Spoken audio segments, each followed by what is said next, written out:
Hey y'all, what's up? So look, I talked on a podcast recently, Kim Olver's podcast, and she asked me a very good question about book banning and how I felt about book banning. So let me share with you, because I realize as an educator, as a teacher, as a former faculty member in the classroom, 100% of the time, let me tell you how I feel about book bans, okay? If you Google ADL, the Anti-Defamation League, you will find a visual called the Pyramid of Hate. And the Pyramid of Hate is based on the first level is stereotypes, and it gets into bias and so forth. Stereotypes usually means that you are applying what you think you know about a group, an identity group, to the entire group, when really you don't know that. You don't have that information. You may be using a caricature to explain an entire group of people that is not true. Now, how does this tie into book banning? Book bans require people to ignore the truth about people's identity groups, their lived experiences.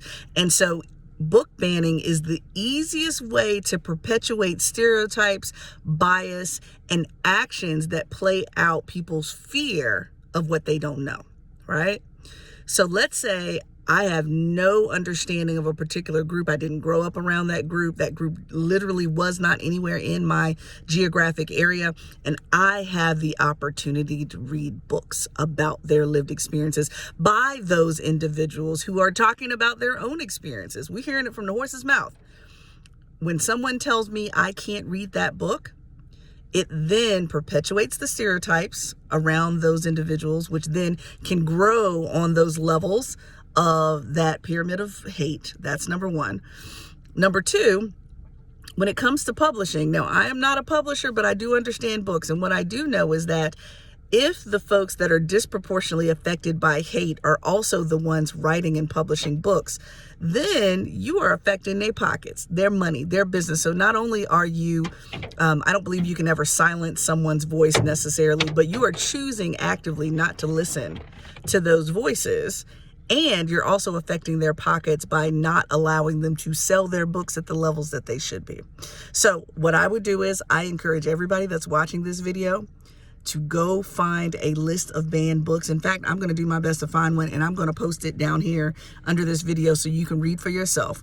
And we should challenge ourselves to purchase as many of those books as possible. Try to find independently owned bookstores, because that really helps those businesses as well, instead of some of the big boxes. I know Amazon is easiest. However, if we are who we say we are, and we're not performative around supporting those authors, let's look for independent publishers and make sure that people don't keep perpetuating stereotypes, bias, and hate, and then eventually violence against groups that they don't know. Okay, that's how I'm feeling about book bans, and we'll talk about this more. It'll probably show up on the podcast, but I encourage you to think about these banned books. I believe one of my friends, Angela Nichols, she spent the entire year reading banned books. I'm so proud of you, girl, and I'm grateful that you brought that to my attention when I saw your post. I'm going to do my best to drop that list of banned books. All right, talk to you.